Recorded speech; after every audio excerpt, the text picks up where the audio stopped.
하나님 말씀 보시겠습니다. 하나님 말씀은 룻기서 4장 9절에서 17절까지의 말씀입니다. 하나님 말씀은 룻기서 4장 9절에서 17절까지의 말씀.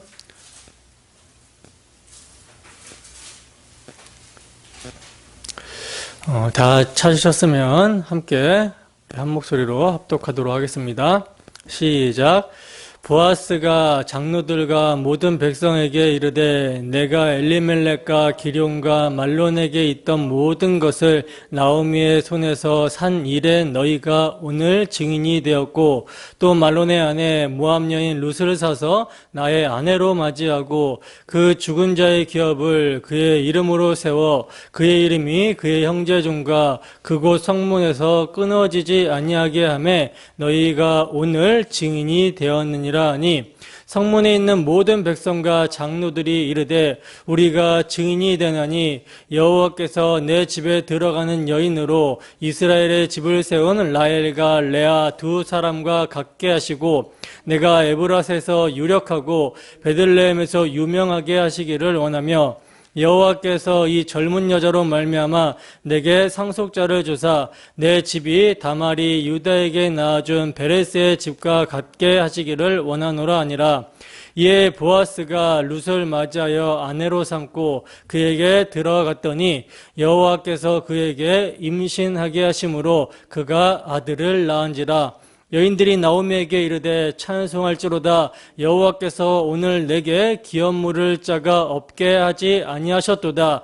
이 아이의 이름이 이스라엘 중에 유명하게 되기를 원하노라. 이는 내 생명의 회복자이며 내 노년의 봉양자라. 곧 너를 사랑하며 7 아들보다 귀한 내 며느리가 낳은 자로다 하니라. 나오미가 아기를 받아 품에 품고 그의 양육자가 되니 그의 이웃 여인들이 그에게 이름을 지어 주되 나오미에게 아들이 태어났다 하여 그의 이름을 오벳이라 하였는데 그는 다윗의 아버지인 이새의 아버지였더라. 아멘. 룻기 파노라마라는 제목으로 하나님 말씀 증거하도록 하겠습니다. 오늘은 룻기 파노라마 두 번째 시간이죠. 룻기는 짧은 성경이기 때문에 우리는 다른 성경 파노라마와는 달리 이제 큼지막하게 핵심만 다루고 넘어가기보다는 조금 이렇게 자세하게 살펴보고 있습니다. 그래서 룻기서를 오늘까지 두 번에 걸쳐서 살펴보고 있는데 우리는 지난 시간까지 1장 1절부터 1장 5절까지 서론을 살펴봤고요. 그리고 본론 중에서 1장 마지막 22절까지를 살펴보고 마쳤었어요. 그리고 이제 오늘은 2장부터 마지막 결론까지 다 살펴보도록 하겠습니다. 지난 시간에 배운 내용 기억나십니까? 사실 원고에는 이제 지난 시간에 배운 내용을 이제 상기를 시키고 가는 내용이 있는데, 오늘 분량이 많아요. 그래서 조금 그걸 삭제하고 바로 본론으로 들어가도록 하겠습니다. 룻기서 2장 1절입니다. 함께 읽습니다. 시작. 나오미의 남편 엘리멜렉의 친족으로 유력한 자가 있으니 그의 이름은 보아스더라. 아멘. 자, 보시면 여러분, 보아스의 이름이 룻기 2장에 처음 등장을 하고 있어요. 여러분, 이 성경의 제목을 룻기라고 한 것은요, 룻이 이제 교회를 예표하고 있고, 그래서 우리의 처지를 예표하고 있기 때문에 룻기라는 이름이 붙은 것이지, 룻이 주인공이기 때문에 룻기라는 제목이 붙은 건 아니라는 거예요. 여러분, 우리가 명심해야 되는 것은요, 룻은 은혜를 입게 된 자고요, 은혜를 베푸는 주체는 보아스라는 사실입니다. 이걸 명심해야 돼요.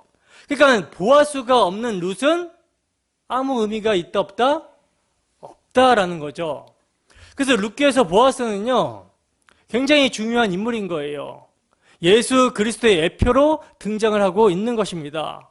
그러니까 예수 그리스도가 없는 교회는 아무 의미가 있다 없다? 예수 그리스도가 없는 교회는 의미가 없게 되는 것이죠. 예수 그리스도로 말미암아 교회는 교회가 된다라는 거예요.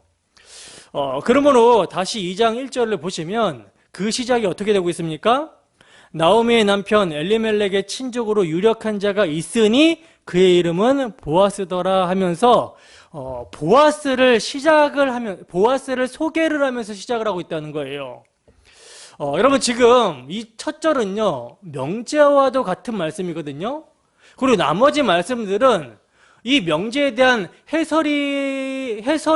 해설로 보면 될 수 있을 정도로 굉장히 중요한 말씀이 2장 1절에 대한 말씀입니다. 여러분 왜 이 말씀이 중요하냐면요, 나오미의 남편 엘리멜렉의 친족으로 지금 누가 등장하고 있기 때문입니까? 보아스가 지금 소개되어 등장을 하고 있기 때문이라는 거죠. 여러분 나오미의 남편 엘리멜렉은요, 우리가 이제 지난 시간에 살펴봤다시피 유다 지파에 속한 사람이에요. 유다 지파에 속한 사람. 근데 그의 친족이라면 당연히 어디에 속해 있겠습니까? 당연히 유다 지파에 속해 있겠죠. 그리고 유다 지파에 속할 뿐만 아니라 그는 유력하다라고 그래요. 유력하다라는 말은요, 세력이 있고 재산이 있는 것을 말하는 거거든요. 그걸 갖다 유력하다라고 하거든요. 그렇다면 여러분, 이 사실은 너무나 기쁜 소식이 되는 것이죠. 왜냐하면 이 말씀은요, 파산하여 기업을 잃어버린 엘리멜렉의 가문에 기업을 물려줄 자가 있다라는 소망의 소식이 되기 때문이라는 거예요. 여러분 보아스의 조건을 보세요. 가까운 친족입니다. 가까운 친족. 그리고 가까운 친족이라고 하더라도 능력이 없으면 안 되죠. 기업 물을 능력이 있어야 되는데 유력하다고까지 합니다. 유력하다. 기업 물어줄 능력까지 있다는 거예요. 그리고 그 사람의 이름이 보아스라고 하는 것이죠. 자, 신명기 25장 5절에서 6절 말씀입니다. 저기 제가 프린트 해왔어요. 제 뒤에. 신명기 25장 5절에서 6절 말씀 함께 읽습니다. 시작.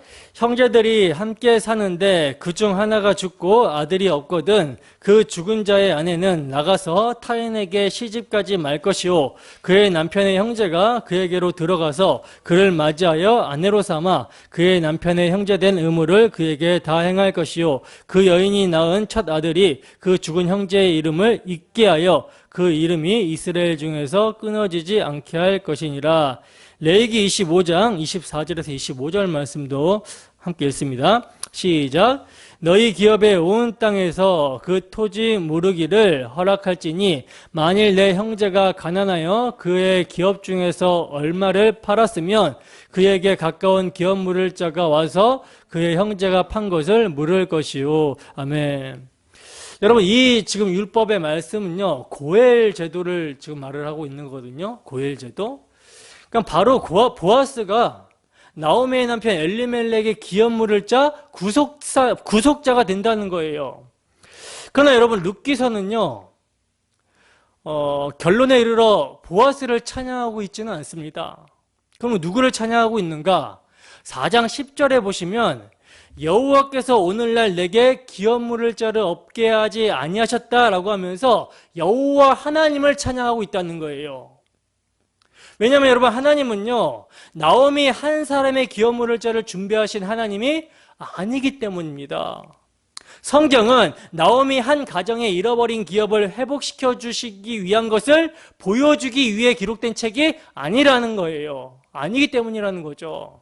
하나님은요 지금 룻기서를 통해 보여주시고자 하는 것은요 범죄함으로 하나님이라는 기업을 잃어버린 안식이 없는 자들에게 기업 물을 자 우리 주 예수 그리스도를 보내주셔서 우리의 기업을 회복시켜 주시고 안식을 주시는 복음을 계시하고 있다는 것입니다. 복음을 계시하고 있다는 거예요. 그렇다면 룻기서를 통해서 이 복음이 어떻게 계시가 되고 있는지를 계속해서 보겠습니다. 룻기서 2장 2절에서 3절 말씀입니다. 자, 함께 읽습니다. 시작. 모압 여인 룻이 나오미에게 이르되 원하건대 내가 밭으로 가서 내가 누구에게 은혜를 입으면 그를 따라서 이삭을 죽겠나이다 하니 나오미가 그에게 이르되 내 따라 갈지어다 하매 룻이 가서 베는 자를 따라 밭에서 이삭을 줍는데 우연히 엘리멜렉의 친족 보아스에게 속한 밭에 이르렀더라. 아멘. 자, 보시면 모압 여인 룻이요, 이제 시어머니에게 내가 밭으로 가서 누구에게 은혜를 입으면 그를 따라 이삭을 줍겠습니다 라고 말을 합니다. 그러자 이제 나오미, 시어머니인 나오미가 이를 허락해줘서 룻은 지금 보리추수라는 들판으로 나온 거예요. 여러분, 이삭을 줍는다라는 것은요, 이삭을 줍는다라는 것은 이스라엘에서 가장 가난하다라는 것을 말하는 거거든요. 성경은 고아와 가보와 나그네와 같은 가난한 자들을 위해 곡식을 추수하거나 거둘 때 이제 이삭이 이렇게 떨어질 거 아닙니까? 이삭이 떨어질 때 이것을 이제 가난한 자들이 먹을 수 있게끔 내버려 두게 했어요. 이것을 율법으로 정해놨습니다. 그러니까 이러한 율법들은 뭘 보여주고 있는 것입니까? 하나님의 긍휼을 보여주고 있는 것이죠. 이스라엘이 애굽에서 나그네 되었을 때를 기억시키기 위해서 하나님께서 이러한 율법을 주셨다라는 거예요. 하나님의 긍휼을 보여주고 있습니다. 레위기 19장 9절에서 10절 말씀 함께 있습니다. 시작. 너희가 너희의 땅에서 곡식을 거둘 때 너는 밥 모퉁이까지 다 거두지 말고 내 떨어진 이삭도 줍지 말며 내 포도원의 열매를 다 따지 말며 내 포도원에 떨어진 열매도 줍지 말고 가난한 사람과 거류민을 위하여 버려두라. 나는 너희의 하나님 여호와니라. 레위기 23장 22절도 봅니다. 함께 읽습니다. 시작. 너희 땅에 곡물을 벨 때 밭 모퉁이까지 다 베지 말며 떨어진 것을 줍지 말고 그것을 가난한 자와 거류민을 위하여 남겨두라. 나는 너희의 하나님 여호와니라. 아멘. 신명기 24장 17절에서 22절 말씀도 함께 읽습니다. 시작. 너는 객이나 고아의 송사를 억울하게 하지 말며 가보의 옷을 전당 잡지 말라. 너는 애굽에서 종되었던 일과 내 하나님 여호와께서 너를 거기서 속량하신 것을 기억하라. 이러므로 내가 내게 이 일을 행하라 명령하노라. 내가 밭에서 곡식을 벨 때 그 한 뭇을 밭에 잊어버렸거든 다시 가서 가져오지 말고 나그네와 고아와 가부를 위하여 남겨두라. 그리하면 내 하나님 여호와께서 내 손으로 하는 모든 일에 복을 내리시리라. 내가 내 감람나무를 떤 후에 그 가지를 다시 살피지 말고 그 남은 것은 객과 고아와 가부를 위하여 남겨두며 내가 내 포도원의 포도를 딴 후에 그 남은 것을 다시 따지 말고 객과 고아와 가부를 위하여 남겨두라. 너는 애굽 땅에서 종되었던 것을 기억하라. 이러므로 내가 내게 이 일을 행하라 명령하노라. 아멘. 자, 보시다시피 하나님께서는요, 고아와 가부와 객, 나그네와 같은 가난한 자들을 위해서 율법으로 정하심으로, 율법을 주심으로써 그들이 어디에서 구원을 받았는지 기억하게 하셨다라는 거예요. 그러므로 당신의 긍휼을 보이셨다라는 거죠. 그러므로 누군가가 자신의 밭에서 가난한 자들에게 이삭을 줍도록 허락해 주는 것은 뭡니까? 자신이 은혜를 받았다라는 사실을 아는 자인 것이죠. 자기가 어떤 은혜를 받았는지를 아는 자인 것이며 자신이 은혜를 받았기 때문에 은혜를 베푸는 것이 되는 거라는 거예요. 그래서 여러분, 룻은요, 곡식을 베는 자를 따라서 이제 밭에서 이삭을 주우면서 따라갈 수 있었던 것입니다. 그렇게 이제 룻은 이삭을 주우면서 따라가다가, 곡식 베는 자를 따라가다가 우연히 어디에 이르게 되냐면 이제 엘리멜렉의 친족 보아스에게 속한 밭에 이르게 된다는 거예요. 여러분, 하나님의 절대 주권을 믿는 자들에게 우연이란 있습니까? 없습니까? 우연이란 있을 수가 없는 것이죠.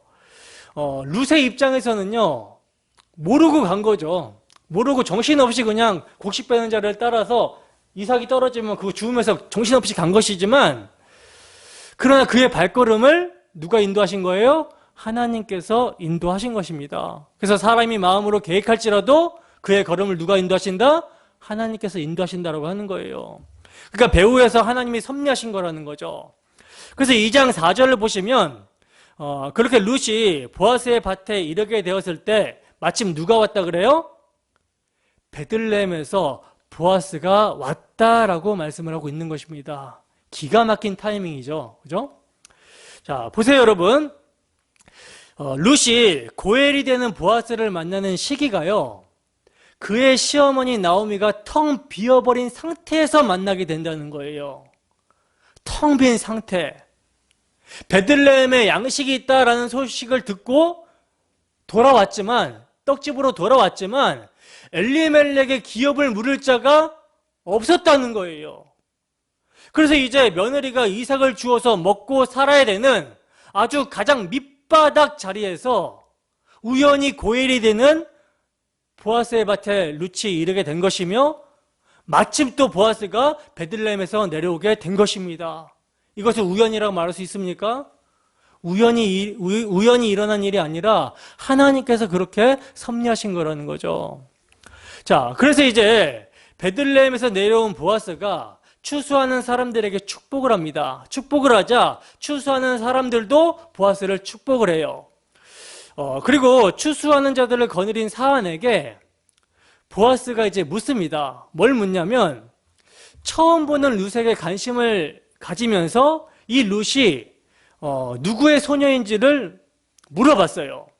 그러자 이제 사환이, 이는 나오미와 함께 모압 지방에서 돌아온 모압 소녀인데 곡식을 베는 자를 따라서 이삭을 줍겠다 하기에 그렇게 하라고 했더니 아침부터 와서 잠시 집에서 쉰 것 외에 지금까지 계속 이삭을 줍고 있습니다 라고 이렇게 보아스에게 대답을 합니다. 자, 그러자 보아스가 룻을 불러서 이야기를 하는 거예요. 룻기 2장 8절에서 13절 말씀입니다. 함께 읽습니다. 시작. 보아스가 룻에게 이르되 내 딸아 들으라. 이삭을 주우러 다른 밭으로 가지 말며 여기서 떠나지 말고 나의 소녀들과 함께 있으라. 그들이 베는 밭을 보고 그들을 따르라. 내가 그 소년들에게 명령하여 너를 건드리지 말라 하였느니라. 목이 마르거든 그릇에 가서 소년들이 길러온 것을 마실지니라 하는지라. 룻이 엎드려 얼굴을 땅에 대고 절하며 그에게 이르되 나는 이방 여인이거늘 당신이 어찌하여 내게 은혜를 베푸시며 나를 돌보시나이까 하니, 보아스가 그에게 대답하여 이르되 내 남편이 죽은 후로 내가 시어머니에게 행한 모든 것과 내 부모와 고국을 떠나 전에 알지 못하던 백성에게로 온 일이 내게 분명히 알려졌느니라. 여호와께서 내가 행한 일에 보답하시기를 원하며 이스라엘의 하나님 여호와께서 그의 날개 아래에 보호를 받으러 온 내게 온전한 상 주시기를 원하노라 하는지라. 룻이 이르되 내 주여 내가 당신께 은혜 입기를 원하나이다. 나는 당신의 하녀 중에 하나와도 같지 못하오나 당신이 이 하녀를 위로하시고 마음을 기쁘게 하는 말씀을 하셨나이다 하니라. 아멘. 여러분, 지금 룻은요, 낯선 타국에 온 이방인의 신세입니다. 이방인의 신세고요, 더 나아가 주인의 상에서 떨어지는 부스러기를 얻어먹으러 온 신세라는 거예요. 주인의 눈치를 살펴야 되는 신세라는 거죠. 그러니 농장의 주인인 보아스가 나타나자 그 앞에서 룻이 얼마나 긴장을 했겠습니까? 근데 보아스가 룻을 부르는 첫 마디가 내 딸아 들으라 합니다. 내 딸아 들으라. 너무나 지금 자애로운 음성을 룻은 듣게 된 것이죠. 그리고 보아스는요, 룻을 내어 쫓는 것이 아니라 이삭을 줍기 위하여 다른 밭으로 가지 말고 나의 소녀들과 함께 있으라고 말을 해줍니다. 그리고 추수하는 소년들에게 명령하여 룻을 건들지 말라고 하였다라고 하면서 목이 마르면 소년들이 길러놓은 물도 마시라고 말을 해주고 있는 거예요. 그러니까 극진한 배려를 하고 있는 것이죠. 자, 그러자 이제 보아스의 이 따뜻한 말, 위로의 말을 들은 룻이 어떤 반응을 보입니까? 룻이요, 땅에 엎드려 절하면서 나는 이방 여인이거늘 당신이 어찌하여 내게 은혜를 베푸시며 나를 돌보십니까? 라고 보아스에게 이렇게 말을 하고 있는 거예요. 여러분, 여기서 돌보심, 이것이 중요한 단어거든요. 이는 권고, 관심을 가지고 보살피다 또는 건념, 돌보며 생각함이라는 말인데, 그래서 여러분 1장 6절에 보시면 여호와께서 자기 백성을 돌보시사 그들에게 양식을 주셨다라고 말씀하고 있는 거예요. 이스라엘 백성들의 그 배은망덕을 흉년이라는 채찍으로 하나님께서 징계하여 치셨으나 이제 돌보심으로 그들에게 뭘 주셨어요? 양식을 주셨던 거라는 거죠. 여러분, 우리가 믿는 하나님은요, 이렇게 자기 백성을 돌보시는 하나님이십니다. 그래서 출애굽기 2장 말미에 보면 하나님께서는 이스라엘 백성들이 애굽에서 당신을 부르짖는 그 고통 소리를 들으시고 아브라함과 이삭과 야곱에게 세운 그 언약을 기억하사 이스라엘 자손을 뭐 하셨다? 돌보셨고 그들을 기억하셨다라고 말씀하고 있는 거예요. 그리고 이것을 믿었기에 베드로 사도는요, 너희 염려를 다 주께 맡겨버려라. 이는 그가 너희를 돌보심이라, 이렇게 말씀을 하고 있는 것입니다. 그러니까 여러분, 보아스는요, 지금 이러한 하나님의 마음, 아버지의 마음을 닮은 자였다라는 것을 말씀해주고 있는 거라는 거죠. 그래서 왜 나 같은 자를 돌보냐는 룻의 말에 보아스는요, 내가 행한 일을 내가 다 들었다라고 말씀합니다. 그러니까 룻의 일을 다 들었다라고 얘기를 하고 있는 거예요. 그 일이 무엇입니까? 룻이 남편이 죽은 후로 시어머니에게 행한 모든 것과 룻이 부모와 고국을 떠나 전에 알지 못하던 백성에게로 온 일을 말하는 것이죠. 그것을 보아스가 지금 다 들어 안다라는 거예요. 여러분, 이 말씀은 우리가 깨닫기에 따라서 굉장히 의미심장한 말이 되거든요. 말씀이 되는 거거든요. 우선 먼저 룻이 전에 알지 못하던 백성에게로 온 일에 대해서 한번 생각해 봅시다. 이것은 여러분, 믿음이라고밖에 말할 수 없는 거예요. 믿음. 왜냐하면 히브리서 11장 8절에 아브라함이 장래의 유업으로 받을 땅에 나아갈 때 믿음으로 갈 바를 알지 못하고 나아갔다라고 말씀하고 있기 때문입니다. 그리고 다음으로 생각해 볼 점은요, 내 남편이 죽은 후로라는 지금 룻이 처한 상황이에요. 룻은 지금 시련을 당했고 소망이 끊어진 상태에서 본토 친척 아비집을 떠나 어디로? 베들레헴으로 온 것입니다. 그렇다면 룻의 믿음은 뭡니까? 바랄 수 없는 중에 바라고 믿은 믿음이 되는 거라는 거죠. 그리고 마지막으로 내가 시어머니에게 행한 모든 것을 들었다라고 하는 이 말씀은요, 여러분들은 이 점을 어떻게 생각하십니까? 내가 시어머니에게 행한 모든 것, 이 점을 어떻게 생각하세요? 룻이 시어머니에게 행한 모든 것을요, 아마 사람들은 효행이라고 많이 생각들을 하는데, 그러나 여러분, 하나님께서는요, 이것을 효행으로가 아니라 그리스도에게 한 것으로 여겨주시고 있다는 거예요. 여러분, 여러분 성경은요, 여리고성의 기생 라합이 정탐꾼을 영접한 것을 가지고 뭐라고 말씀하고 있냐면, 의롭다 하심을 받았다라고 말씀을 하고 있거든요. 야고보서 2장 25절에 기생 라합이 정탐꾼을 영접한 것을 의롭다라고 말씀을 하고 있다는 거예요. 그렇다면 하나님은 라합이 정탐꾼을 영접한 것을 그리스도로 영접한 것으로 여겨준 것이 분명한 것이죠. 왜? 왜냐하면 신약이냐 구약이나 이것을 막론하고 오직 의롭다함을 얻을 수 있는 방도는 누구로 인해서? 예수 그리스도로 말미암아 얻을 수 있기 때문이라는 거예요. 그렇기 때문에 라합이 정탐꾼을 영접한 것을 그리스도를 영접한 것이다라고 이야기할 수 있는 거라는 거죠. 여러분, 룻기서 2장 11절에서 12절을 깊이 한번 묵상해 보세요. 룻이 시어머니에게 행한 모든 것을요, 그리스도에게 한 것으로 여겨주었다라는 뜻이 암시되어 있습니다. 1월 12절에서는 보아스가 룻에게 한 말, 즉 이스라엘의 하나님 여호와께서 그의 날개 아래 보호를 받으러 온 내게라고 한 말에서 뒷받쳐주고 있는 거라는 거예요. 그러니까 룻이 부모와 고국을 떠나 전에 알지 못한 백성에게 온 일을요, 보아스는 이스라엘의 하나님 여호와의 날개 아래 보호를 받으러 온 일이라고 말씀을 하고 있는 거라는 거죠. 그렇다면 룻이 고국을 버리고 베들레헴으로 온 것은, 유다 땅에 온 것은 뭐라고 말할 수 있겠습니까? 메시아 언약 안으로 들어온 것이 되는 것이고, 그리스도 안으로 들어온 것이 되는 것이고, 시어머니 나오미에게 행한 모든 일은 누구에게 한 것이 되는 거예요? 그리스도에게 한 것이 되는 거라는 거예요. 주님은 말씀하십니다. 여기 내 형제 중에 지극히 작은 자 하나에게 한 것이 곧 내게 한 것이니라.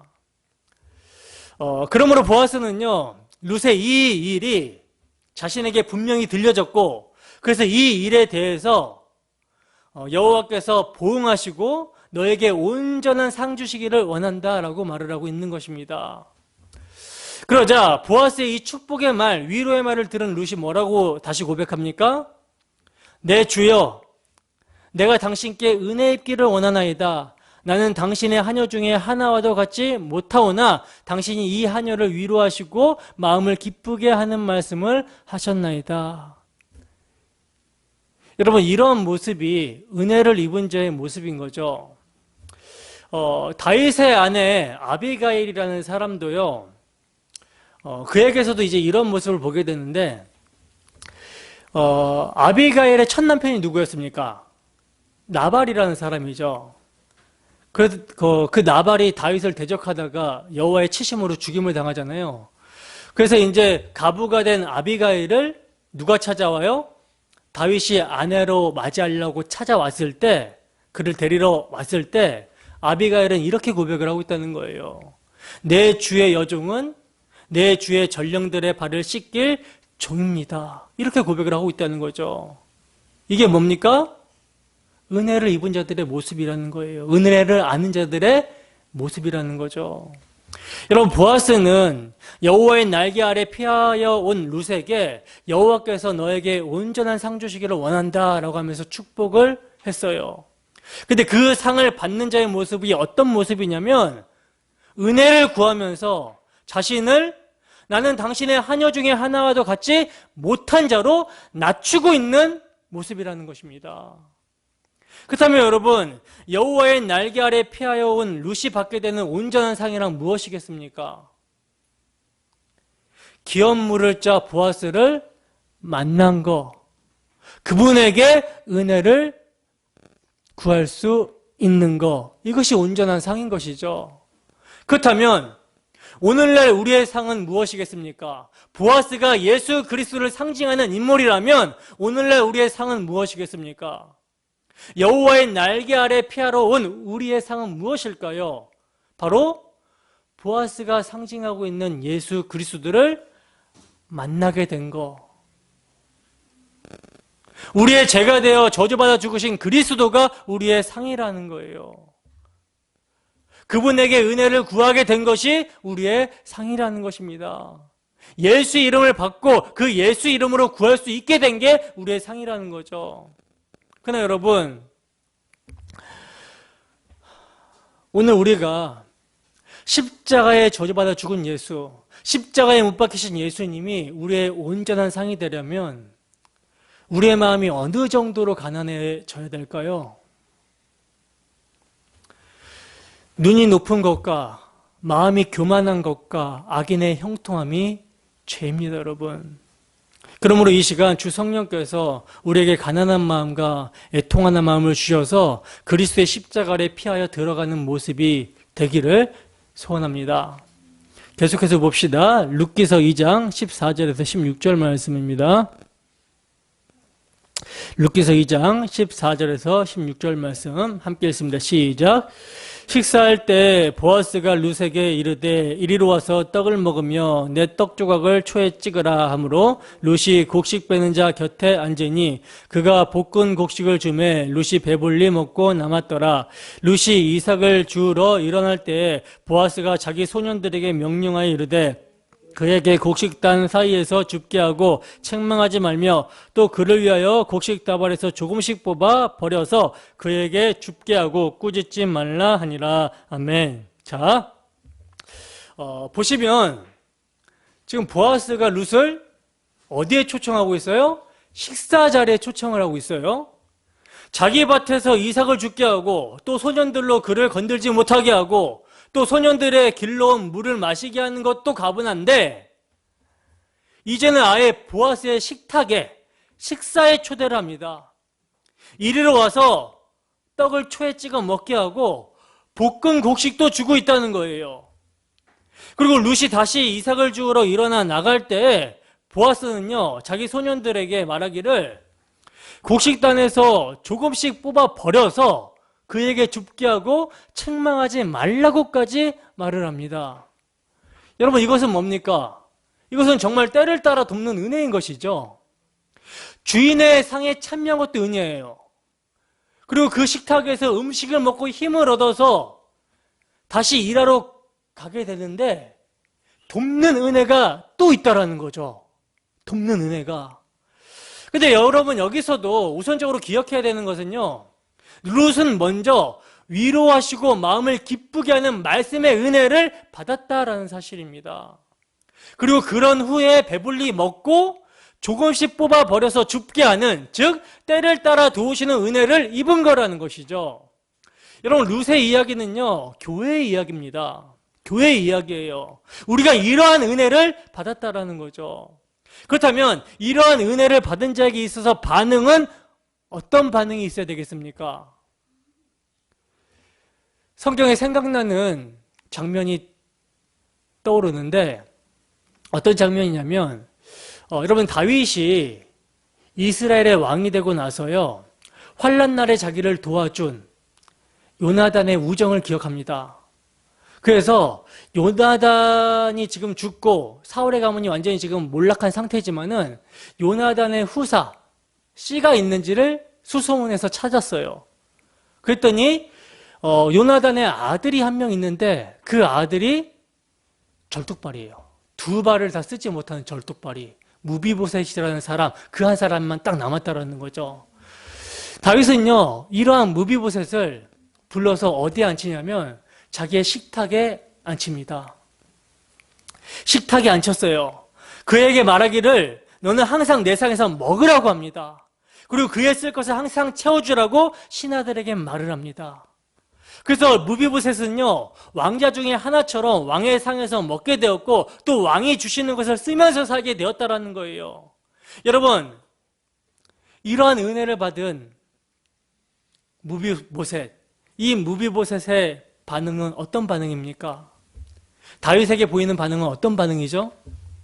다윗에게 납작 엎드려 절하면서 이 종이 무엇이간데 왕께서 죽은 개 같은 나를 돌보십니까? 라는 반응을 보입니다. 여러분, 무비보셋은요, 다윗에게 이 말밖에는 할 수 없는 거예요. 원수의 집안이었습니다. 자기의 할아버지가 다윗을 그렇게 죽이려고 했었어요. 근데 자기의 집안은 이제 몰락했고 다윗이 충분히 마음만 먹으면 죽여버릴 수 있는데 그를 높여서 왕자와 같이 여겨주고 그의 쓸 것을 평생에 채워줍니다. 무비보셋이 어떤 고백을 할 수밖에 없습니까? 나 같은 자, 죽은 개 같은 자, 나를 돌보십니까? 왜 나에게 이런 은혜를 베푸십니까? 이런 고백을 할 수밖에 없는 것이죠. 여러분, 주님은 말씀하십니다. 죄인 중에 괴수인 우리를 구원하셔서 우리에게 이렇게 말씀하고 있다는 거예요. 너희로 내 나라에 있어 내 상에서 먹고 마시며 또는 보좌에 앉아 이스라엘 12지파를 다스리게 하리라. 여러분, 주님의 이 말씀에 대해서 우리도 이렇게 고백할 수밖에 없는 것이죠. 나는 이방 여인이거늘 당신이 어찌하여 내게 은혜를 베푸시며 나를 돌보시나이까. 자, 그렇게 이제 룻이 보아스로부터 은혜를 받고 밭에서 저녁까지 이삭을 줍게 됩니다. 그래서 그 주운 보리가 한 에바쯤 되었다라고 말씀을 하고 있는데, 여러분, 한 에바는 22리터 정도 되는 양이거든요. 그러니까 아침부터 시작해서 저녁까지 이삭을 부지런히 주운 결과 이만큼 먹게 되었다는 거예요. 그래서 이제 그 주운 것을 가지고 시어머니에게 돌아갑니다. 그래서 보이고 점심에 배불리 먹고 남은 떡과 볶음국식을 시어머니에게 가져다 드리니까 이를 보고 나오미가 뭐라고 합니까? 이걸 다 어디서 주었냐? 어디서 일을 하였느냐? 물으면서 너를 돌아본 자에게 복이 있기를 원한다라고 축복을 하고 있다는 거예요. 그러자 룻이 시어머니 나오미에게 오늘 일하게 한 사람의 이름을 알려줍니다. 어머니, 보아스라고 하는 사람입니다. 그 사람 밭에서 일했습니다. 라고 이렇게 알려줬어요. 여러분, 나오미는요, 룻의 말을 듣는 순간 아마도 거룩한 전율 같은 것이 느껴졌을 것이라고 여겨집니다. 왜냐하면 20절에 보시면 나오미가요, 그는 즉 보아스는 우리 기업을 물을 자 중에 하나다라고 말하고 있기 때문이라는 거예요. 그래서 룻의 말을 듣고 나오미는요, 그가 여호와로부터 복을 받기를 원하노라. 그가 살아있는 자와 죽은 자에게 은혜 베풀기를 그치지 아니하였도다라고 하면서 축복을 합니다.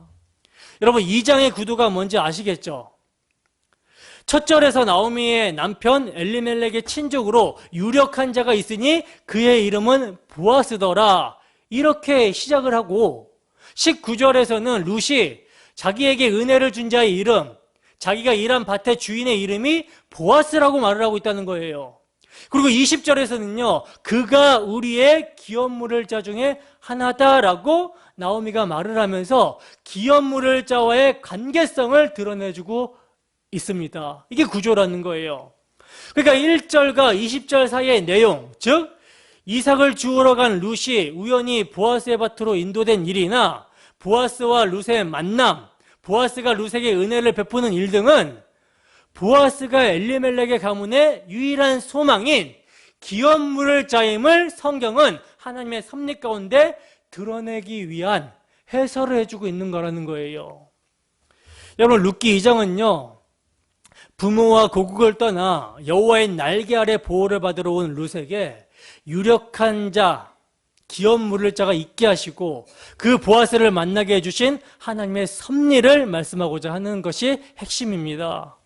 그러므로 이러한 하나님의 섭리를 누가 알아요? 나오미가 알았기 때문에 룻에게 이렇게 말하는 거예요. 내 딸아, 너는 그의 소녀들과 함께 나가고 다른 밭에서 사람을 만나지 아니하는 것이 좋겠다. 이런 의미 있는 당부를 한 거라는 거죠. 이것을 이제 신학적으로 표현하자면 내 안에 거하라. 나도 너희 안에 거하겠다라는 말씀으로 표현해 볼 수 있는 것이죠. 자, 그러면 이제 3장으로 넘어가 봅시다. 3장 1절입니다. 3장 1절 함께 읽습니다. 시작. 룻의 시어머니 나오미가 그에게 이르되 내 딸아, 내가 너를 위하여 안식할 곳을 구하여 너를 복되게 하여야 하지 않겠느냐. 아멘. 자, 여기 보시면 나오미가 룻을 위하여 안식할 곳을 구하여 주려고 하고 있는데 그 안식할 곳을 구하는 것이 복된 것이라고 말씀을 하고 있어요. 여러분, 여기서 룻을 위하여 안식할 곳을 구한다라는 말은요, 남편을 맞이하여 행복한 가정을 이루는 것을 의미하는 거거든요. 의미하는 말이에요. 성경은 하나님과 그분의 백성들과의 관계를 남편과 아내의 관계로 말씀하시는데 그 관계가 회복된 상태를 안식이라고 말씀하고 있다는 거예요. 하나님과 하나님의 백성들과의 그 관계가 화목한 상태를 뭐라고 하고 있다고요? 성경은 안식이라고 한다고요. 안식. 그리고 죄로 말미암아 하나님과의 관계가 깨지게 된 거, 즉 아담아에서 모든 인간들이 범죄하여 선악과 따먹고 스스로 저마다 하나님처럼 되어버린 거, 그래서 저마다 반역하여 하나님 없이 살아가는 거, 그래서 자기 스스로가 자기 인생의 주인이 되어 자기 마음대로 살아가게 되어버린 거, 이것을 성경은 쉼이 없는, 안식이 없는 것으로 말씀하고 있다는 것입니다. 그러므로 이러한 자들이 안식을 누리려면 어떻게 해야 되는 것입니까? 죄의 문제를 해결하고 참 신랑 되시는 하나님께 돌아가야 되는 것이죠. 근데 여러분, 참된 안식은요, 남편을 떠난 여자 홀로는 이루어낼 수가 없어요. 다른 말로 죄인들 스스로 그들의 죄의 문제를 해결하고 하나님께 돌아갈 수 없다라는 것이죠. 그래서 반드시 뭐가 필요해요? 중보자가 필요합니다. 중보자. 다른 말로 구속자가 필요하다라는 거예요. 중보자, 남편, 구속자가 있어야 안식을 얻게 된다라는 거죠. 그러니까 죄인들은요, 반드시 그들의 참된 신랑 되시는 어린 양, 우리 주 예수 그리스도를 믿고 그로 말미암아 하나님과 화목하게 되는 것, 이것이 참 안식이라는 것입니다.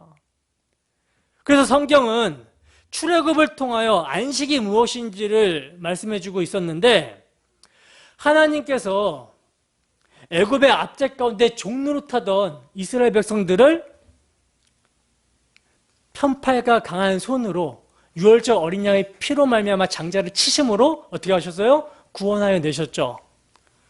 그들을 구원하여 내셔서 광야를 거쳐 약속의 땅으로 인도하여 낸 것을 가리켜서 뭐라고 얘기하냐면 그들에게 안식을 주셨다라고 말씀을 합니다. 가나안에 정착하게 된 거, 약속의 땅에 정착하게 하신 것을 그들에게 안식을 주신 것으로 말씀을 하고 있다는 거예요.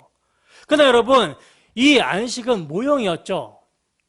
궁극적 안식은요, 예수 그리스도로 말미암는 죄에서의 구원을 말씀해주고 있는 거라는 거예요.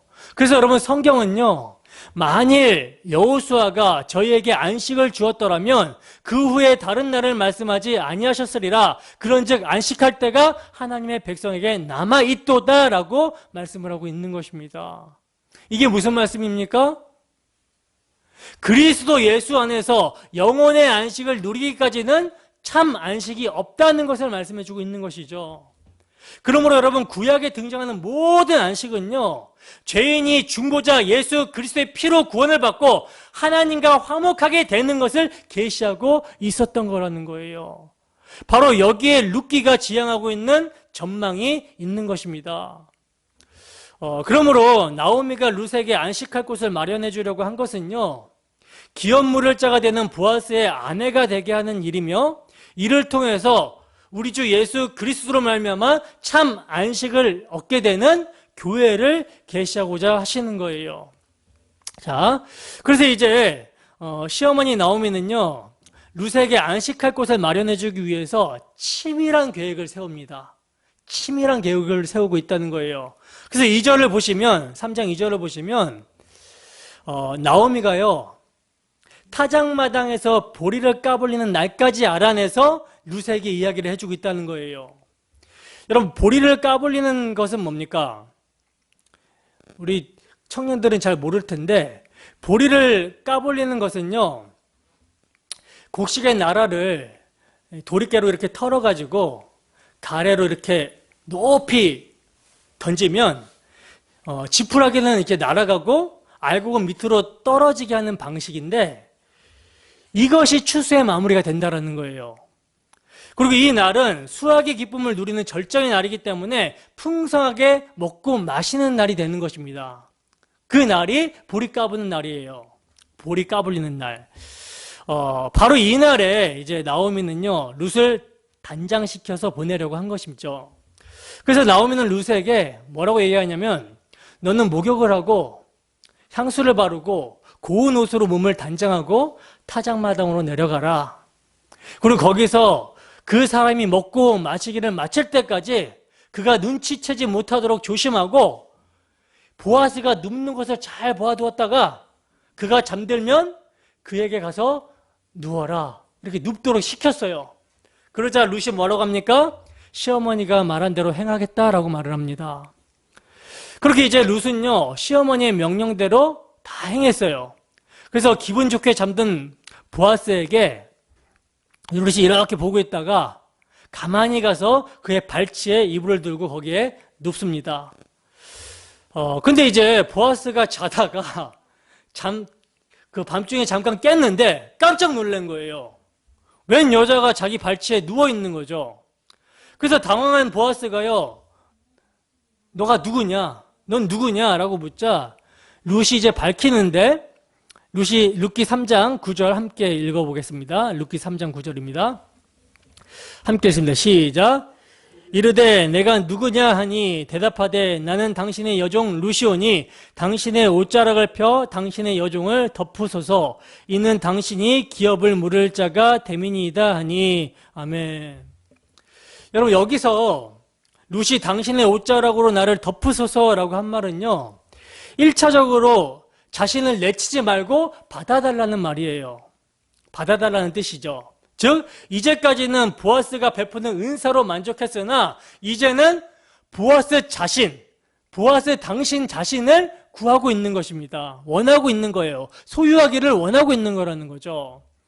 근데 여러분, 이를 구속사의 맥락에서 곱씹어 생각해 보면요, 굉장히 의미심장한 묘사인 것입니다.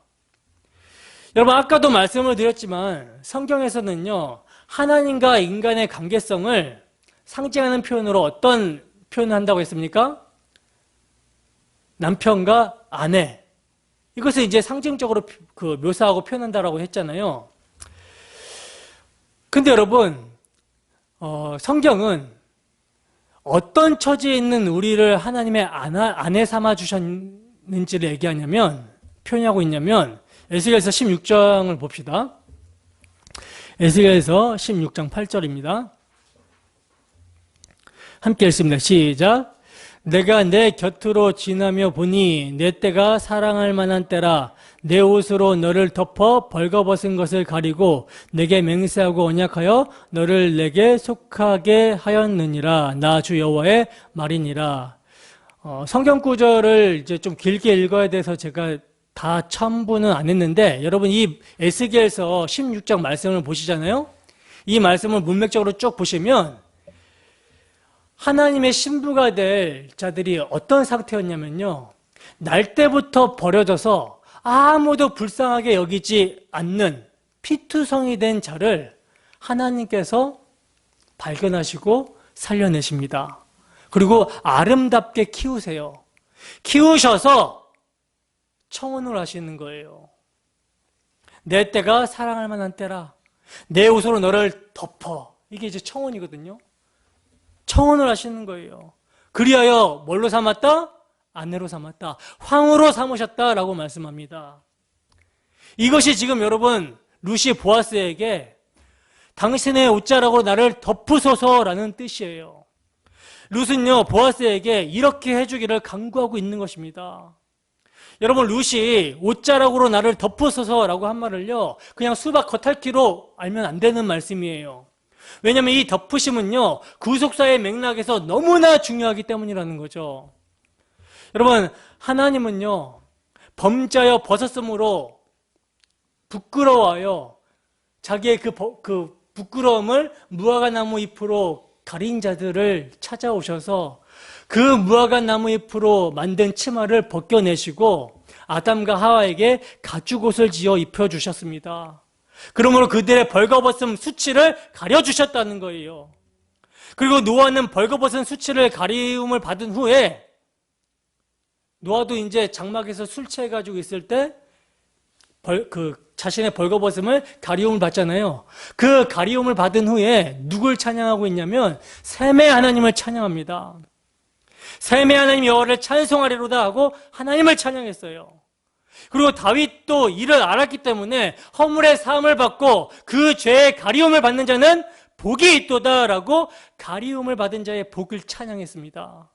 그리고 더 나아가서 바울 사도는요, 가리워 주심이라는 주제를 일한 것이 없이 하나님께 의로 여김을 받는 자들의 행복에 대해서 다윗이 말한 바 그 불법을 사하심을 받고 그 죄를 가리우심을 받는 자가 복이 있는 자라고 뭘로? 칭의로 해석을 해주고 있습니다. 그러므로 이것을 아는 자라면, 이 은혜를 아는 자라면 룻이 당신의 옷자락으로 여종을 덮으소서라고 한 보아스에게 요청한 간구가 나의 간구가 되는 것이죠. 이것을 아는 자에게 있어서. 여러분, 이건요 논리적인 비약이 아닙니다. 논리적인 비약이 아니에요. 만약 그렇게 말하는 자가 있다면 저는 바울 사도의 증거를 인용해서 이렇게 대답할 것입니다. 그러나 저희 마음이 완고하여 오늘까지라도 구약을 읽을 때 그 수건이 오히려 벗겨지지 아니하고 있으니 그 수건은 그리스도 안에서 없어질 것이라. 오늘까지 모세의 글을 읽을 때 수건이 오히려 그의 마음에 덮었도다. 그러나 언제든지 주께로 돌아가면 그 수건이 벗어지리라. 아멘. 여러분, 룻은요, 아무에게나 덮어달라고 말하고 있는 것이 아닙니다. 그렇게 한다면 그는 창기인 것이죠. 룻은요, 보아스가 하나님께서 제정하신 우리 기업 물을 자가 됨을 알았기 때문에 당신의 옷자락으로 여종을 덮으소서라고 했던 거예요. 여러분, 아담의 후예들은요, 엘리멜렉의 가문처럼 파산을 당한 자들입니다. 이를 회복시켜줄 우리의 기업 물을 자가 누굽니까? 예수 그리스도십니다. 그러므로 룻기는요, 룻과 보아스의 이야기로 끝나는 것이 아니라 바로 우리의 기업 물을 자, 곧 우리의 형제가 되시기 위해서 우리와 같은 혈육을 입고 이 땅 가운데 오셔서 십자가에 피 흘려 죽으심으로 우리의 기업을 회복하여 주신 우리 주 예수 그리스도와 우리들의 이야기라는 거예요. 아시겠습니까? 그렇게 이제 당신의 옷자락을 펴서 나를 덮어주소서, 나를 구원하소서, 당신은 나의 기업 물을 자, 구속자가 되십니다 라고 고백을 하자 이런 룻을 보아스가 어떻게 합니까? 칭찬을 하죠. 그러면서 여호와께서 내게 복을 주시기를 원한다라고 합니다. 그러면서 내가 가난하건 부하건 젊은 자를 따르지 아니하였으니 내가 베푼 인애가 처음보다 나중이 더하다라고 칭찬을 하고 있다는 거예요. 여러분, 지금 보아스가 룻에게 칭찬하여 말하는 말 중에서 처음 베푼 인애라는 말은 무슨 의미입니까? 처음 베푼 인애란 뭐죠? 그의 결혼부터 남편의 죽음과 텅 빈 시어머니 나오미를 따라온 거, 그래서 베들레헴까지 오게 된 거, 이것을 이제 처음 인애라고 말하는 거죠. 그러면 나중 인애란 무엇을 말하는 거겠습니까? 룻이 젊은 남자를 따라 결혼하지 않고 오직 기업 물을 자를 보고 온 거, 이것을 보고 이제 나중 인애가 더 크다는 말을 하고 있는 거예요. 여러분, 이러한 인애는 마치 다말이 유다에게서 씨를 받아내는 것과 같은 모습인 것이죠. 다말은요, 여러분, 유다가 자기가 표시로 준 것을 부인하게 되면은, 표징으로 준 것을 부인하게 되면은 자신의 목숨을 걸어야 됐습니다. 그러므로 룻의 행위는요, 언약적인 사랑을 보여주는 행위가 되는 거예요. 여러분 보세요. 보아스는요, 룻을 처음 만났을 때 룻에게 축복한 말이 여호와께서 여호와의 날개 아래에 피하러 온 너에게 온전한 상 주시기를 원한다라고 축복을 했어요. 근데 이제 룻에게 그 축복이 이루어지고 있는 것입니다. 그 온전한 상이 지금 룻의 눈앞에서 이루어지고 있는 거예요. 그러니까 안식할 곳이 없는 룻이 보아스를 통해 안식할 곳을 얻게 되는 거, 이것이 여호와께 받은 온전한 상이 되는 거라는 거죠. 그래서 보아스는요, 룻에게 내 말대로 다 행할 것이다 라고 말을 합니다.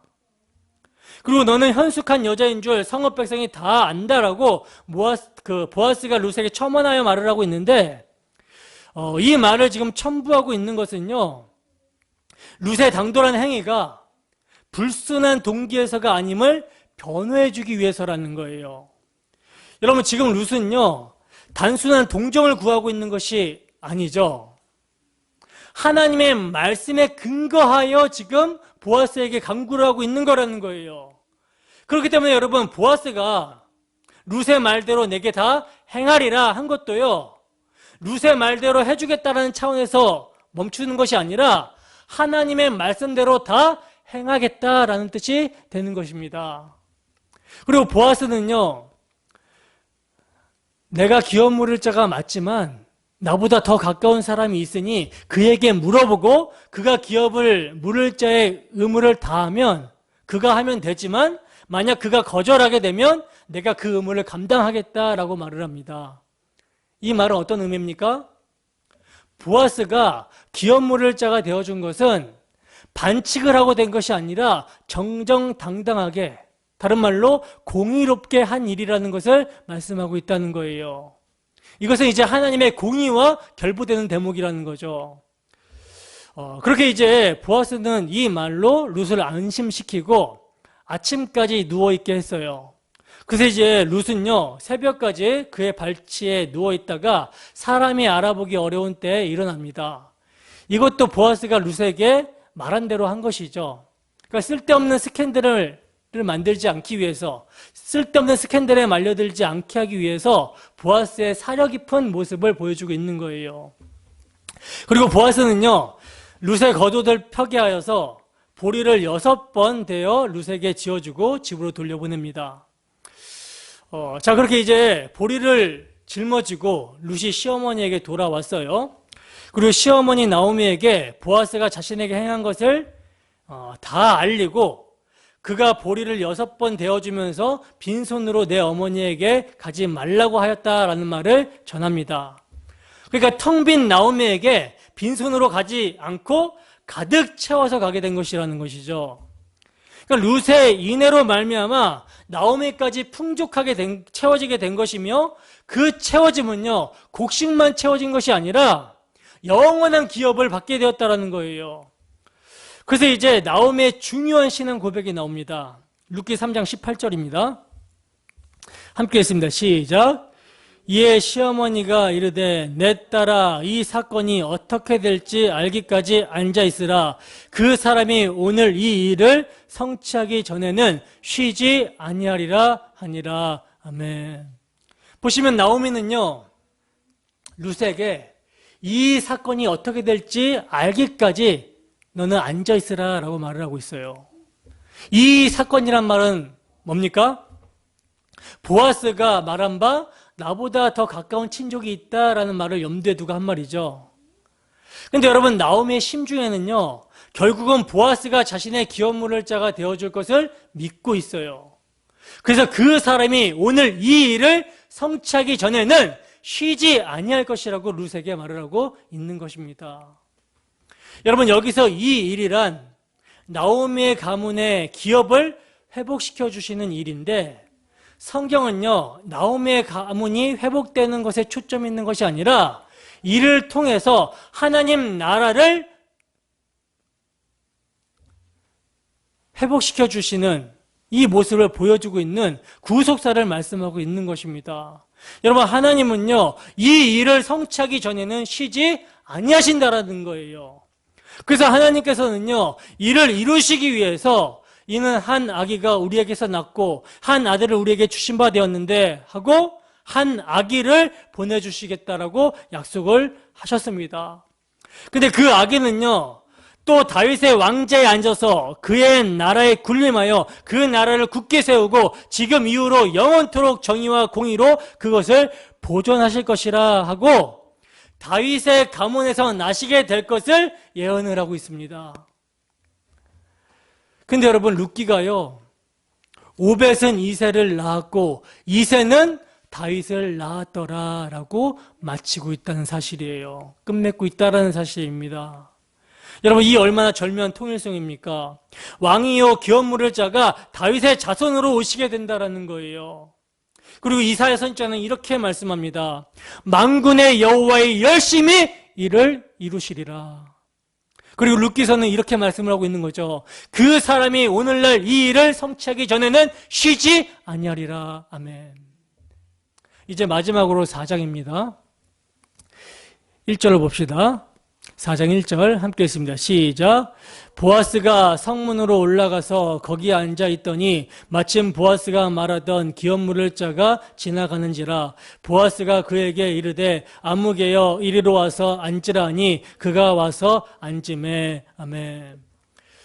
보시면 여러분, 보아스가 성문으로 올라가서 거기에 앉아 있는데 마침이라고 말을 하고 있어요. 마침, 때마침. 때마침 누가 지나가고 있어요? 보아스가 말하던 기업물을 자가 마침 지나가고 있는 거예요. 기가 막힌 타이밍이죠. 이건요, 결코 우연이 아닙니다. 하나님의 섭리예요. 그래서 보아스는요, 그를 붙잡고 이리로 와서 앉으라고 하여 그를 앉힌 후에 이제 성읍 장로 10명을 청하여 앉으라고 합니다. 당시에는 여러분, 성의 중요한 일들을 장로들이 처리했기 때문에 일종의 지금 보아스는 재판석을 형성한 거예요. 그렇게 이제 재판석을 보아스가 형성한 다음에 보아스는 그 기업물을 자에게 이렇게 말을 합니다. 나오미가 우리들의 친족됨과 그 기업물을 우선순위가 아무에게 너에게 있음을 말해주고 있다는 거예요. 그리고 이렇게 말하는 거죠. 만일 내가 물으려면 물으려니와 만일 내가 물으지 아니하려거든 내게 구하여 알게 하라. 내 다음은 나요 그 외에는 물을 자가 없느니라. 그래서 여러분 이 아무개는요 선뜻 어떻게 대답합니까? 내가 모르겠다라고 말을 합니다. 보아스는 순간 긴장감이 감돌았을 거예요. 그러면 이대로 끝이 나는 것인가? 여러분 보아스는요 아무개에게 첨언을 해서 말을 합니다. 내가 알아야 되는 게 하나 더 있는데 그게 뭐냐면 나오미의 손에서 그 밭을 사는 날에 곧 죽은 자의 아내 모압 여인 르sek에서 사서 그 죽은 자의 기업을 그의 이름으로 세워야 하는 것이다. 여러분 보아스의 이 말, 이 설명 속에는 뭐가 들어있는 것입니까? 너 이래도 기업 물을 자가 될래? 라는 뜻이 함의되어 있는 것이죠. 그러자 아무개가 아니나 다를까 어떻게 나옵니까? 자기 기업에 손해가 날까봐 손절을 해버려요. 그래서 나의 물을 권리, 내가 기업 물을 권리를 네가 해라 라고 합니다. 그렇다면 여러분 여기서 분명히 짚고 넘어가야 될 점이 있죠.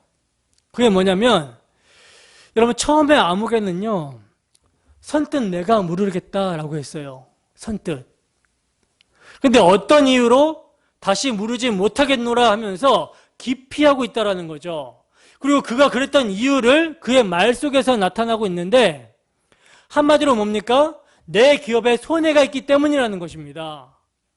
그러니까 여러분 처음에 그가 선뜻 내가 물을게 라고 나선 것은요 나오미의 기업을 물을지라도 후사가 없는 그 기업은 결국 뭐예요? 자신의 기업이 될 것임을 자기에게 이익이 될 것임을 알고 그게 속셈이었죠. 그런데 이를 눈치챈 보아스가 룻도 취하여 그 죽은 자의 기업을 그 이름으로 잊게 해야 된다라고 하니까 그렇게 되면 뭐예요? 이건 죽 써서 개 주는 것이 되는 것이죠. 그렇게 되면 전적으로 자기가 손해가 나는 거예요. 아마 아무개는요 속으로 이렇게 말했을 것입니다. 내가 정신이 나간 사람인 줄 아냐? 너나 해라. 여러분 우리가 이 점에서 생각해 봐야 되는 것은요 나오미의 기업을 물으는 일에 아무개가 끼어들고 있는 것을 통해서 교회인 우리에게 무엇을 말씀하시고자 하시는가 이 점을 생각해 봐야 된다는 거예요. 그래서 우리가 우선 첫째로 생각하게 되는 것은요 파산한 사람의 친족이 되어서 기업 물을 자의 책임을 이행한다라는 것은요 전적인 은혜임을 깨닫기를 원하고 있다는 것입니다. 성경은. 여러분 기업 물을 자가 된다라는 것은 지금 아무개가 말하고 있는 것처럼요 손해나는 일이 분명하다는 거예요. 그러면 이를 통해서 말씀하시고자 하시는 것이 분명해지는 것이죠. 자명해지는 것이죠. 우리의 기업 물을 자로 자원하신 우리 주 예수 그리스도는요 그는 근본 하나님과 본체시나 하나님의 본체시나 하나님과 동등됨을 취할 것을 여기지 아니하시고 오히려 자기를 비워 종의 형체를 가져 사람들과 같이 되셨고 사람의 모양으로 나타나셨음에 자기를 낮추시고 죽기까지 복종하셨으니 곧 십자가에 죽으심이라. 우리를 당신의 피로 사셨다라는 거예요. 당신의 희생의 피로 우리를 사셨다라는 것입니다. 여러분 이보다 더 손해나는 일이 달리 무엇이 있겠습니까? 하나님이신 그분이 하늘 영광 버리고 우리를 사러 우리의 기업을 물어주기 위해서 이 땅 가운데 내려오셨고 우리를 대신해서 우리의 죄를 전가받고 저주를 받으셨다는 거예요. 십자가에 죽으셨다는 것입니다. 이보다 더 손해나는 일이 어디 있겠습니까 세상에. 이 점을 성경은 아무개의 말을 통해서 증거하고 있는 거라는 거죠. 그리고 둘째로 생각할 점은요 주님께서 우리의 기업 물을 자가 되어주셨다는 것이 하나님의 공의에 어긋남 없이 정정당당하게 되었음을 나타내기 위해서라는 거예요. 여러분 4장에서는요 너희가 오늘날 증인이 되었다라는 말이 지금 2번이나 강조되어 있거든요. 그러니까 여러분 보아스는 아무개를 제쳐놓고 비공식적으로 기업물을 짜가 된 것이 아니라는 것입니다. 이것을 여러분 모형론적으로 말씀을 드리자면 보아스가 그리스도를 모형하고 있다면 여기서 아무개는 뭘 상징하고 있는 자예요? 율법을 상징한다라고 말할 수 있다는 거예요. 왜냐하면 로마서 8장 3절에 신약 성경은 율법이 할 수 없는 그것을 누가? 하나님은 하시나니라고 말씀하고 있기 때문입니다. 여러분 율법은요 우리의 잃어버린 기업을 회복시켜주지 못했어요. 아니 못 시켜줍니다. 율법은요 내가 이렇게 하면 나도 이렇게 하겠다라는 조건적이고 상대적이고 계산적인 것이지 그 안에는 어떠한 희생이나 은혜가 없다는 것입니다. 그러나 여러분 복음은요 하나님의 복음은 하나님의 의는 일방적이고 무조건적이고 희생적이라는 거예요. 손해가 날 것을 뻔히 알면서도 자기 목숨을 많은 사람의 대속제물로 내어주신 사랑, 이것이 복음인 것입니다. 이를 지금 성경은 계시하고 있다는 거예요. 룻기 4장 9절에서 11절 말씀입니다. 룻기 4장 9절에서 11절 말씀 함께 읽습니다. 시작.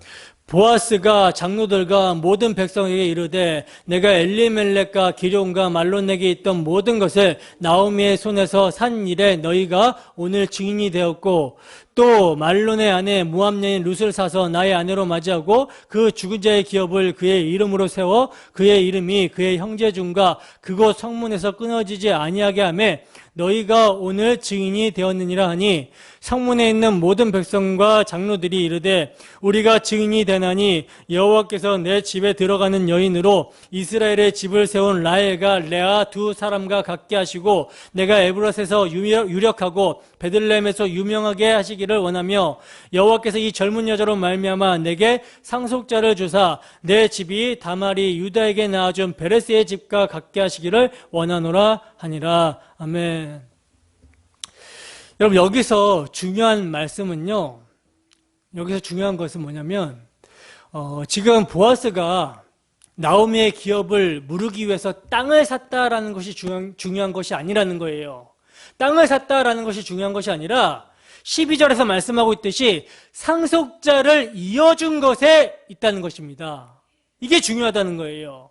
여러분 잃었던 땅을 찾았다 해도요 상속자가 없다면, 상속할 자식이 없다면 이건 허사가 되고 마는 것입니다. 그래서 10절을 보시면 또 말론의 아내 모압 여인 룻을 사서 나의 아내로 맞이하고 라고 말씀합니다. 이게 여러분 하나님께서 명하신 계대 결혼이에요.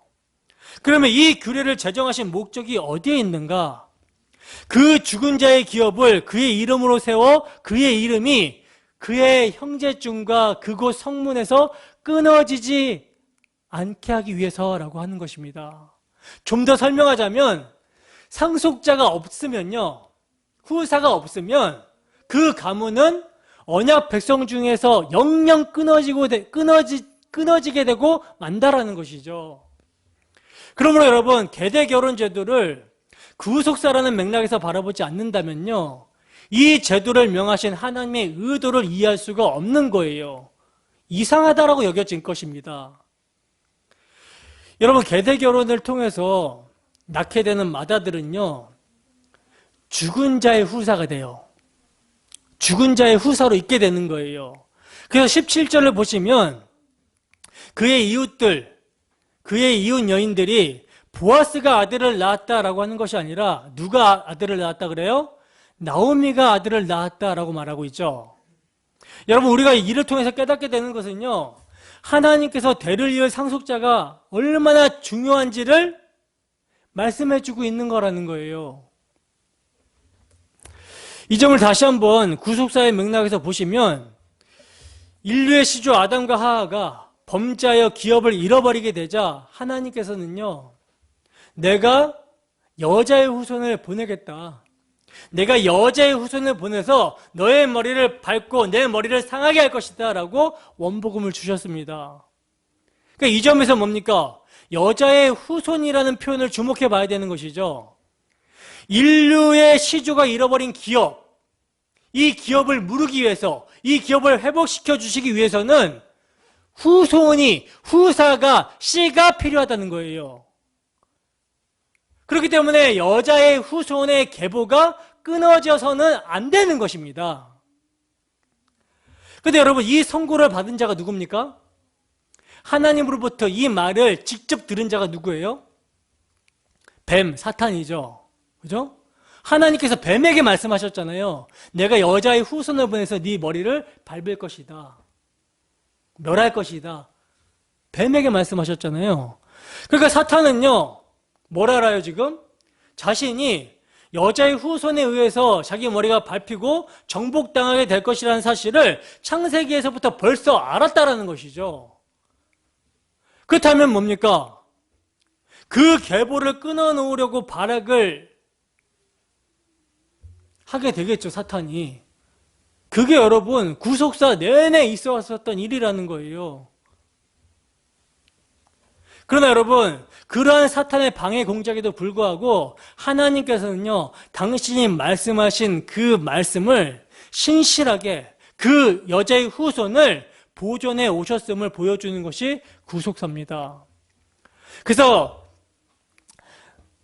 사탄이 가인을 충동질해서 여자의 후손의 줄기인 아벨을 쳐 죽이자 하나님께서는 뭘 주셨습니까? 다른 씨인 셋을 주셨고요. 홍수 중에 하나님의 아들들과 사람의 딸들이 다 섞여버리는 그 와중에도, 그래서 심판을 당하는 와중에도 하나님께서는 의의 후사로 노아의 가정을 보존하셨다는 거예요. 그래서 여러분, 창세기는요, 여자의 후손의 계보가 셋, 노아, 셈, 아브라함, 이삭, 야곱, 유다로 이어져 내려오는 것을 보여주고 있는 거라는 거죠. 그리고 여러분, 역사서에서도요, 이스라엘이 분열되자, 남북으로 이렇게 분열되고 갈라졌을 때도 하나님께서는 여자의 후손으로 오실 자를 보존해야 됐기 때문에 여자의 후손의 계보로 한 지파, 한 등불, 다윗의 씨를 보존해 주셨다는 거예요. 그래서 이세벨의 딸 아달랴가 왕의 씨를 진멸해 버리려고 했을 때, 그때 하나님께서는 섭리 가운데 여호세바를 통해서 누구를 숨겨주셨어요? 요아스를 숨겨주심으로 유다 지파의 왕위를 이어가셨던 것입니다. 그리고 여러분, 그 절정은 어디입니까? 그 절정, 헤롯이 베들레헴에 있는 사내 아이를 2살 미만으로 진멸하는 일이죠.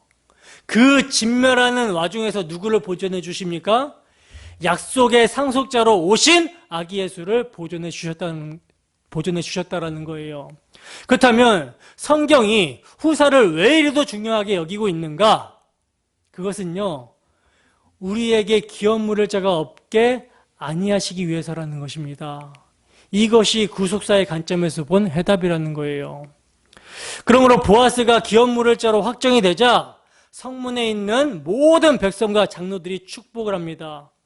그리고 이 축복 속에서 우리가 주목해야 되는 것은요, 지금 장로들이 하는 말 중에서 이스라엘을 세운이라는 말과 유력하고 유명케 하기를 원한다라는 말인데, 보아스와 룻의 계보에서 이스라엘을 세운 유력하고 유명한 자, 누가? 그리스도가 탄생하게 된다라는 것이죠.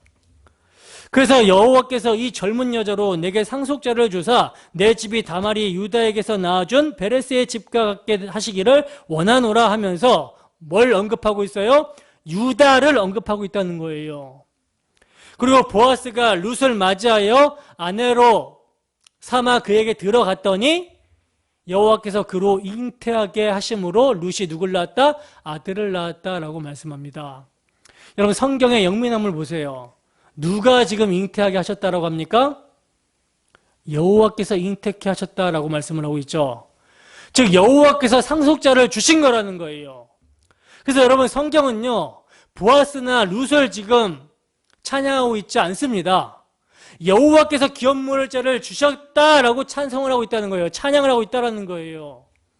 이것은 여러분, 보아스와 룻을 통해 죗값에 팔려 기업을 잃어버린 우리에게 기업 물을 자를 주신 그리스도를 계시하고 있는 것이기 때문에 우리의 기업 물을 자,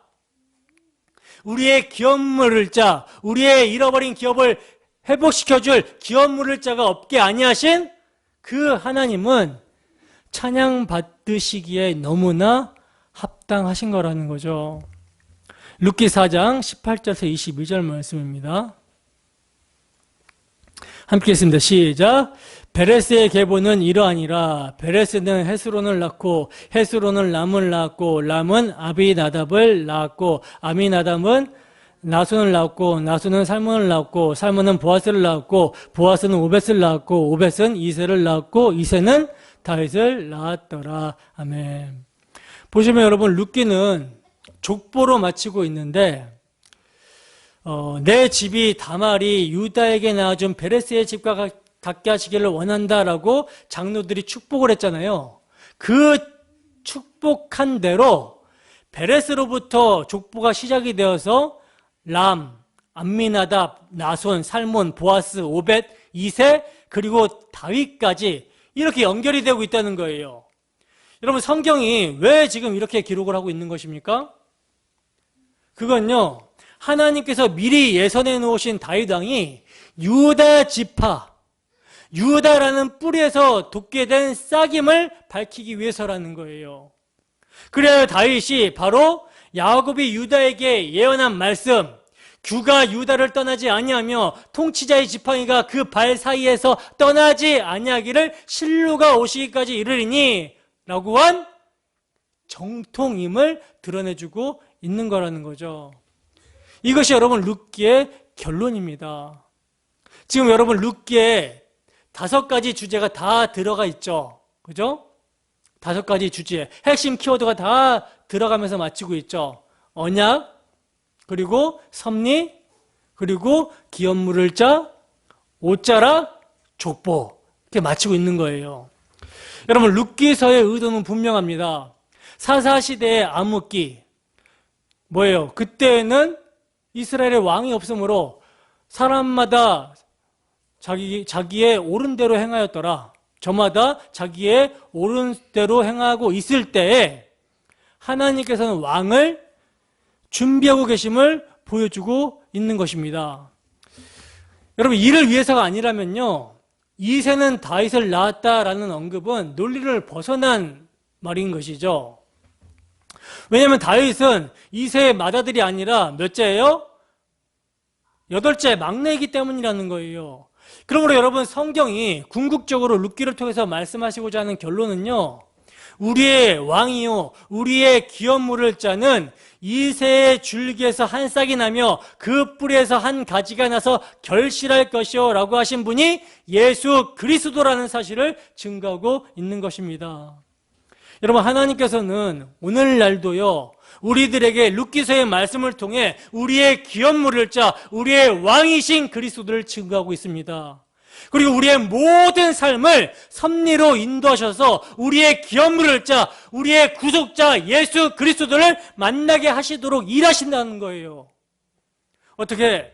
룻기서를 통해 우리의 왕이 되시며 기업 물을 자가 되시는 예수 그리스도를 만나셨습니까? 룻은 보아스에게 이렇게 간구합니다. 나는 당신의 여종 룻이오니 당신의 옷자락을 펴 당신의 여종을 덮으소서. 이는 당신이 기업을 물을 자가 됨이니이다. 여러분 오늘 말씀을 통해 우리가 예수를 만났다면 우리의 기업 물을 자, 우리의 상속자, 우리의 구속자 되시는 예수를 만났다면 우리도 이렇게 간구합시다. 주여 당신의 의의 옷자락으로 이 종을 덮으소서. 주는 우리의 기업 물을 자가 됨이니이다. 이 시간 우리에게 왕을 주시고 우리에게 기업 물을 자가 있게 하신 하나님의 은혜에 감사하면서 그 하나님을 찬양하며 그분의 영광을 위해 살아가는 우리의 모습이 되기를 주님의 이름으로 축원합니다.